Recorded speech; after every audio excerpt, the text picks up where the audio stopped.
Pernah dengar perumpamaan dari kitab Buddha, Sadharma Pundarika nggak? Jadi ada seorang ayah, rumahnya itu terbakar hebat, api di mana-mana. Oh iya iya, yang itu ya. Betul. Tapi anak-anaknya masih asik aja main di dalam rumah itu. Sama sekali nggak sadar ada bahaya besar mengancam. Ngeri kan bayanginnya? Iya, itu gambaran yang kuat banget ya, nggak sadar sama sekali. Nah, metafora yang lumayan mencekam ini jadi pembuka kita hari ini. Kita mau coba menyelami pemikiran Carl Sagan, tepatnya dari bab 20 bukunya The Demon Haunted World. Yang judulnya pas banget ya, House on Fire, Rumah Terbakar.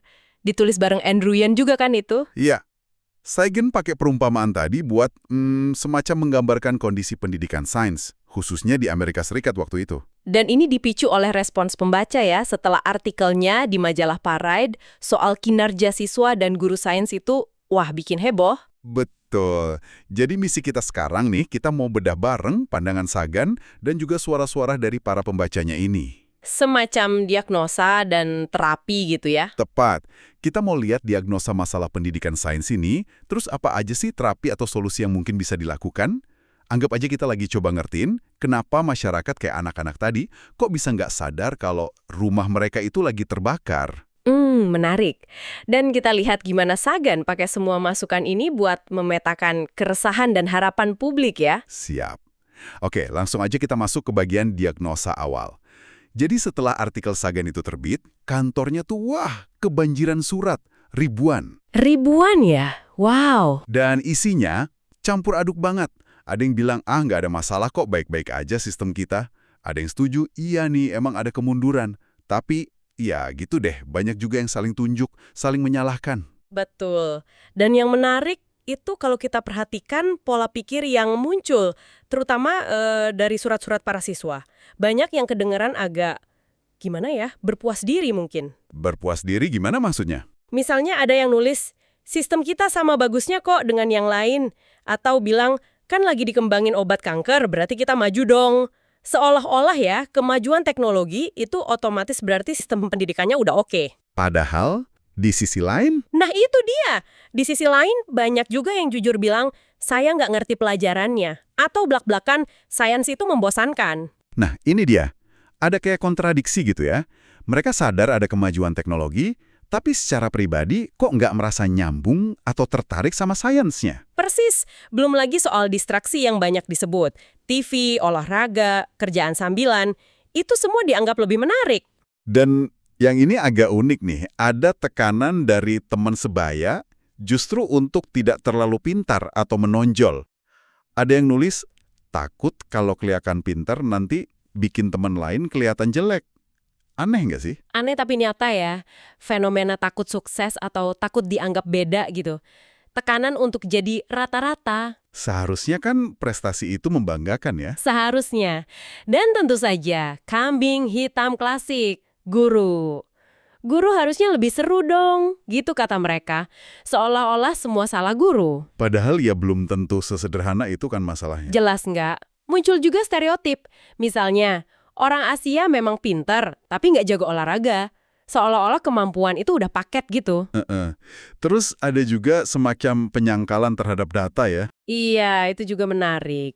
Ingat contoh siswa yang mempertanyakan data Sagan soal kebodohan siswa Amerika.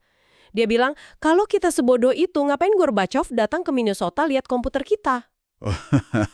Iya. Kayak menolak fakta yang nggak enak didengar gitu ya. Persis. Itu tadi dari sisi siswa. Sekarang gimana suara para orang tua? Keluhan mereka juga nggak kalah beragam loh. Apa aja tuh biasanya? Banyak yang merasa kurangnya dukungan belajar di rumah. Entah karena lingkungan rumahnya nggak kondusif buat belajar, atau mungkin ya orang tua sendiri kurang bisa jadi contoh soal kerja keras dan minat belajar gitu. Itu faktor penting ya, lingkungan rumah. Terus apa lagi? Ada juga soal sumber daya sekolah yang dirasa minim. Orang tua mengeluhkan kurangnya program buat anak-anak yang punya minat khusus atau mungkin berbakat di sains. Jadi anaknya punya potensi, tapi nggak ada wadahnya gitu di sekolah. Kurang lebih begitu. Sementara kalau mau ke sekolah swasta yang mungkin fasilitasnya lebih bagus, ya biayanya nggak terjangkau.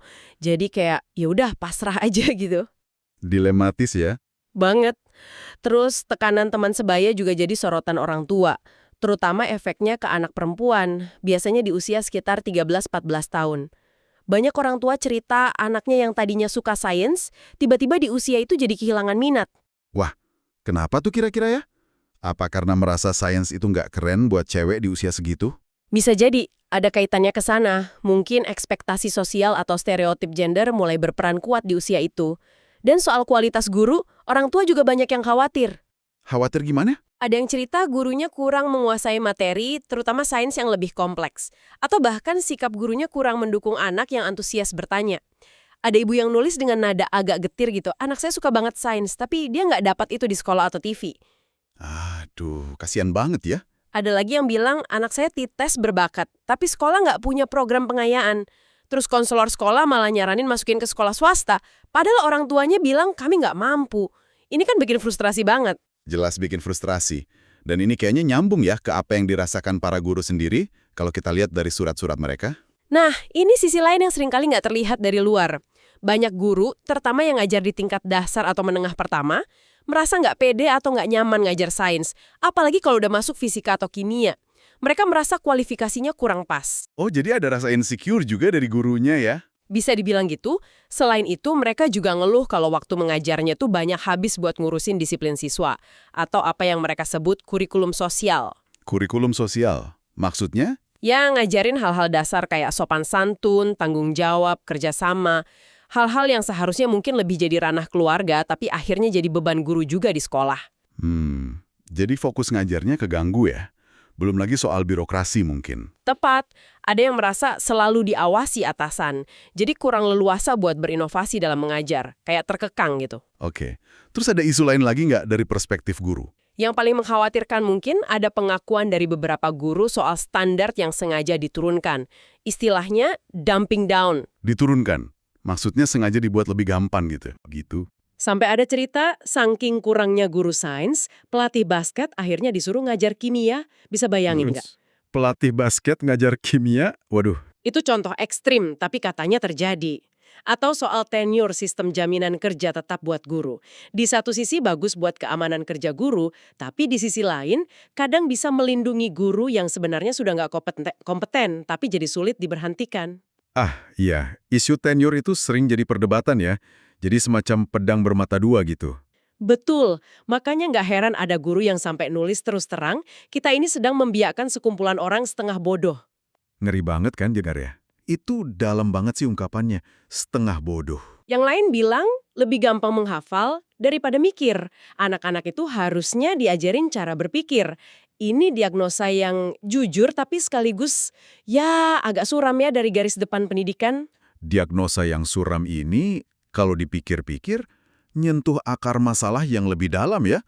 Bukan cuma soal kurikulum atau metode ngajar aja. Iya, ini menyentuh soal nilai dari belajar itu sendiri di masyarakat kita. Ini ngingetin kita sama refleksi pribadi Segen sendiri. Dia kan sering cerita gimana orang tuanya. Oh iya, orang tuanya yang imigran itu ya? Betul, meski mungkin bukan kaum terpelajar secara formal, tapi mereka punya semangat belajar yang luar biasa.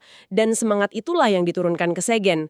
Nah, semangat kayak gini nih yang mungkin mulai luntur di masyarakat. Jadi ini bukan cuma soal teknis pendidikan di sekolah, tapi lebih ke budaya belajar di rumah, di masyarakat secara umum ya. Semangat yang bisa menular antar generasi. Ini nyambung banget sama keluhan soal standar yang turun tadi. Tepat sekali. Dan disinilah gagasan dari seorang pendidik inovatif, namanya Dorothy Rich, jadi relevan banget. Dia mencetuskan konsep yang disebut mega skills. Mega skills? Apaan tuh? Kayak kekuatan super. Haha, bukan kekuatan super sih, tapi mungkin bisa dibilang gitu. Ini bukan soal mata pelajaran kayak matematika atau IPA, tapi lebih ke keterampilan hidup dasar yang menurut Rich justru lebih penting sebagai fondasi belajar. Keterampilan hidup dasar? Contohnya kayak gimana? Contohnya kayak rasa percaya diri, motivasi, kemauan untuk berusaha, tanggung jawab, inisiatif, ketekunan, rasa peduli, kemampuan kerja sama tim, pakai akal sehat, sampai kemampuan buat memecahkan masalah. Hal-hal mendasar gitu. Buat Anda para pendengar yang mungkin tertarik sama pengembangan diri atau cari pengetahuan praktis, konsep mega skills ini rasanya kena banget ya? Iya kan? Kayak semacam software dasar gitu sebelum kita install program-program akademis lainnya. Rich berpendapat kalau anak-anak punya mega skills, mereka akan lebih siap menyerap pelajaran akademis apapun. Jadi kalau fondasinya nggak kuat. Nah, kalau fondasi mega skills-nya ini kurang kuat, sebagus apapun kurikulum atau gurunya, mungkin yang nggak akan efektif juga. Ini bisa jadi menjawab sebagian dari kebingungan tadi. Kenapa anak-anak bisa tahu ada kemajuan sains, tapi kok nggak tertarik belajar? Mungkin fondasi mega skills-nya yang perlu diperkuat dulu. Oke. Jadi kita udah lihat diagnosanya. Akar masalahnya ternyata bisa jadi lebih dalam dari sekedar urusan sekolah. Sekarang pertanyaannya, solusinya gimana? Kalau rumahnya udah mulai terbakar, apa nih alat pemadamnya? Nah, Sagan punya keyakinan kuat pada satu hal sebagai salah satu solusi penting. Kekuatan belajar lewat pengalaman langsung. Hands-on learning. Dan disinilah peran vital Museum Science. Museum Sains ya? Tapi bukan museum yang isinya cuma pajangan di balik kaca gitu kan, yang kesannya kuno dan berdebu. Bukan itu. Tapi Museum Sains yang interaktif, yang bikin kita terlibat langsung. Sagan percaya museum sains yang bagus itu bisa membangkitkan lagi rasa ingin tahu dan antusiasme yang mungkin udah padam di kelas formal. Gimana caranya tuh? Dia ngebayangin pameran-pameran yang spektakuler. Coba deh Anda bayangkan, kita bisa ikut tur virtual masuk ke dalam tubuh manusia, atau lihat drama kehidupan mikroba di setetes air kolam yang diproyeksikan jadi raksasa di dinding. Wow. Atau bahkan, ini yang paling keren menurut saya, merasakan dunia dari dalam kepala seorang anak. Jadi kita bisa lihat lewat matanya, dengar suara di kepalanya, mengamati gimana reaksi hormon dan sarafnya terhadap lingkungan sekitar. Wow. Itu baru namanya momen aha yang bisa bikin kita ngelihat dunia dan sains dengan cara yang benar-benar baru ya. Bukan cuma baca buku atau dengerin penjelasan. Betul, ini pengalaman yang melibatkan kita secara aktif. Dan fungsi museum sains yang ideal, menurut Sagan, lebih dari sekedar hiburan edukatif loh. Lebihnya gimana? Museum itu adalah pelengkap krusial buat sekolah. Kunjungan ke museum bisa memicu minat untuk baca buku sains, atau mungkin jadi pengen ikut kursus, atau sekedar datang lagi buat eksplorasi lebih jauh. Jadi kayak pemantik gitu ya? Iya, pemantik. Tapi yang paling penting, museum sains yang baik itu ngajarin metode berpikir ilmiah. Gimana cara kita mengamati, bertanya, menguji hipotesis, dan menarik kesimpulan berdasarkan bukti. Ini nyambung lagi ke soal cara berpikir yang tadi disebut sama guru-guru itu kan? Nah, ya benar. Jadi museum itu bisa jadi semacam gym untuk melatih otot berpikir kritis kita ya? Keren. Sagan juga menyoroti dampak film layar lebar kayak IMAX atau Omnimax di Museum Sains. Dia kasih contoh film Blue Planet. Katanya setelah nonton film itu, banyak orang jadi lebih peduli sama lingkungan laut kita. Kekuatan visual yang imersif itu memang dahsyat ya pengaruhnya. Gak heran sih, kalau visualnya sekeren itu pasti ngena banget. Sangat dahsyat. Tapi Sagan juga nggak segan mengkritik loh.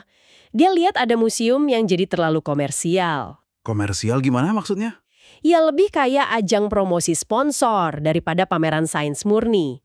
Ada juga yang terlalu fokus ke teknologi canggih atau kedokteran, tapi lupa ngejelasin sains dasar di baliknya.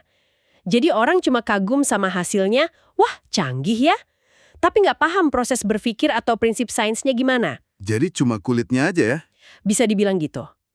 Dan yang paling bikin Sagan gemas, banyak museum biologi yang kayaknya masih malu-malu atau bahkan takut nyebut kata evolusi. Loh kenapa emangnya? Padahal itu kan konsep fundamental banget di biologi ya? Justru itu. Mungkin karena dianggap kontroversial atau sensitif. Nah, sebagai kontras, Sagan muji banget pameran kecoa di Museum Smithsonian. Hah? Kecoa? Serius? Kenapa kecoa? Iya, kecoa. Dengerannya mungkin sepele ya, tapi pameran itu dengan cerdas nunjukin prinsip evolusi dalam skala mikro yang gampang dilihat. Gimana dalam beberapa minggu aja, dapur yang awalnya cuma dihuni 2 kecoa, bisa jadi penuh ribuan kecoa. Oh gitu ya cara kerjanya? Pameran itu menyoroti gimana kecoa yang punya sedikit aja keunggulan adaptasi, misalnya lebih cepat lari atau lebih tahan sama insektisida, itu akan lebih mungkin bertahan hidup dan bereproduksi. Itu kan inti seleksi alam. Sederhana, tapi kena banget pesannya. Wah, cerdas juga ya pendekatannya. Sagan juga kritik beberapa planetarium yang kadang cuma jadi rutinitas nunjukin rasi bintang aja, bukannya ngajak pengunjung bertualang ke planet lain secara imajinatif atau memahami gimana sih alam semesta ini berevolusi. Jadi intinya museum itu harus berani ya, berani nyajiin sains apa adanya, termasuk yang mungkin dianggap kontroversial, dan fokusnya ke pemahaman proses, bukan cuma hasil akhir yang keren doang. Tepat. Nah, ngomong-ngomong soal solusi yang lebih nyata dan bisa diterapkan di level komunitas, Sagan punya cerita inspiratif banget nih. Kisah Science Center di Ithaca, New York. Science Center Ithaca. Ini contoh bagus gimana masyarakat bisa bergerak sendiri ya. Betul sekali. Cerita Science Center ini dimulai dari inisiatif akar rumput yang sederhana banget. Tahun 1983. Ada dua orang, namanya Ilan Cabai dan Debbie Levin. Mereka cuma pasang iklan kecil di koran lokal. Iklannya isinya apa? Cuma ajakan buat ngobrolin ide bikin museum sains. Udah gitu aja. Yang datang di luar dugaan. 50 orang. Padahal Ithaca itu kota kecil loh. Wow, 50 orang dari iklan kecil. Berarti ada kebutuhan ya di masyarakat. Kelihatannya begitu. Dari pertemuan iseng-iseng itu, langsung terbentuk dewan direksi pertama. Awalnya mereka nomaden, pindah-pindah tempat pameran sementara. Dari gedung kantor kosong, sampai toko-toko yang nggak kepake. Wah, perjuangan banget ya awalnya. Ini nunjukin semangat pantang menyerah komunitasnya. Nggak nunggu dikasih gedung bagus dulu baru bergerak. Justru itu poinnya. Titik baliknya datang ketika seorang arsitek lokal, namanya Bob Leathers. Dia ini terkenal suka merancang taman bermain inovatif yang dibangun gotong royong oleh warga. Oh, yang bangunannya unik-unik itu ya? Nah, iya. Pak Leathers ini bersedia nyumbangin desain gedung permanen untuk Science Center. Gratis. Gratis? Wah, baik banget. Ini langsung memicu gelombang dukungan lain. Perusahaan lokal pada nyumbang material bangunan, nyumbang keahlian mereka. Akhirnya mereka bisa beli lahan kosong dari pemerintah kota. Eksekutif. Dan mereka berhasil mendapatkan Charles Troutman, seorang insinyur sipil dari Universitas Cornell. Nah, Troutman sama Leathers ini pinter banget melobi. Melobi gimana? Mereka datang ke pertemuan tahunan Asosiasi Pembangun Rumah Nasional. Di sana mereka nggak minta duit langsung, tapi cerita. Cerita tentang semangat warga Ithaca yang mau ambil tanggung jawab buat pendidikan sains anak-anak mereka sendiri. Oh, jadi mainin sentimen kebersamaan gitu ya? Kurang lebih. Dan hasilnya luar biasa. Mereka dapat sumbangan macam-macam, jendela, skylight, sampai kayu-kayu bangunan. Semuanya donasi. Ini benar-benar contoh kekuatan community power ya. Mereka nggak nunggu instruksi dari atas atau dana besar dari pemerintah pusat, tapi benar-benar inisiatif dari bawah, gotong royong. Lalu hasilnya gimana setelah Science Center ini berdiri? Hasilnya fenomenal. Di tahun pertama operasinya aja, Science Center itu berhasil narik 55.000 pengunjung. 55.000? Banyak banget itu. Dan bukan cuma dari sekitar Ithaca loh, tapi dari seluruh 50 negara bagian Amerika Serikat dan bahkan dari 60 negara lain. Untuk ukuran kota kecil kayak Ithaca, ini pencapaian yang luar biasa banget. Gila, keren banget. Terus pendirinya gimana? Yang lebih mengharukan lagi, para pendirinya, Ilan Cabai dan Debbie Levin, itu sampai saat buku Sagan ditulis, mereka masih jadi relawan penuh waktu di sana. Dedikasi total. Salut banget sih. Mereka juga punya program keren, namanya Youth Alive. Ini didukung dana dari DeWitt Wallace Reader's Digest Fund. Tujuannya buat membimbing remaja, ngembangin skill science, cara nyelesain konflik, sampai etos kerja. Jadi Science Center ini benar-benar jadi model nyata gimana komunitas bisa ambil alih tanggung jawab pendidikan sains anak-anak mereka. Kisah Science Center ini benar-benar ngasih harapan ya. Di tengah diagnosa yang tadi kita bahas, kedengarannya agak suram. Jadi kalau kita balik lagi nih ke metafora awal kita tadi, rumah yang terbakar itu. Iya. Anak-anak di dalamnya yaitu kita semua, masyarakat luas ini. Mungkin kita terlalu asyik bermain, entah main sama hiburan, distraksi sehari-hari, atau mungkin keyakinan-keyakinan yang nggak pernah kita uji kebenarannya. Kita nggak sadar ya. Kita nggak sadar kalau api di sekeliling kita itu nyata. Api ketidaktahuan, kurangnya kemampuan berpikir kritis, ketidakmampuan kita buat memahami dunia yang makin kompleks ini, yang padahal sangat bergantung pada sains dan teknologi. Rumah kita, peradaban kita, masa depan kita, itu yang terancam sebenarnya. Dan pesan dari kisah Science Center tadi menurut saya sangat relevan di sini. Pendidikan sains dan kemampuan berpikir kritis itu, ternyata bukan cuma urusan sekolah, guru, atau pemerintah aja. Tapi tanggung jawab siapa dong? Ini tanggung jawab kita bersama, sebagai komunitas, sebagai individu. Seperti yang selalu ditekankan Sagan kan, sains itu pada intinya bukan sekedar kumpulan fakta atau rumus mati yang dihafal. Tapi, Sains itu cara berpikir, sebuah alat yang luar biasa ampuh buat memahami dunia di sekitar kita. Buat membedakan mana informasi yang valid, mana yang hoax atau nggak berdasar. Dan pada akhirnya, ya, buat membantu kita membuat keputusan yang lebih bijak, baik dalam kehidupan pribadi kita maupun sebagai warga negara. nah, ini dia poin pentingnya. Cara berpikir. Ini membawa kita ke sebuah pemikiran penutup nih, buat Anda bawa pulang dan mungkin renungkan. Apa tuh? Kalau kita lihat contoh science center yang bisa dibangun dari semangat komunitas tadi, dan kita lihat juga tantangan rumah terbakar oleh ketidaktahuan yang digambarkan Sagan, kira-kira peran apa sih yang sebenarnya bisa Anda mainkan? Sekecil apapun itu. Pertanyaan reflektif ya. Iya. Gimana caranya kita bisa ikut menjaga api rasa ingin tahu itu tetap nyala? Dan gimana kita bisa ikut mengasah alat pemadam berupa pemikiran kritis ini?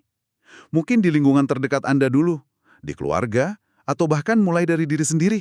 Bagaimana cara kita bisa memastikan alat sains dan skeptisisme ini bisa diakses dan dipakai oleh lebih banyak orang ya? Tepat. Supaya kita bisa sama-sama bantu memadamkan api ketidaktahuan yang mengancam rumah kita bersama ini. Sebuah pertanyaan untuk kita pikirkan bersama, mungkin setelah perbincangan kita ini berakhir.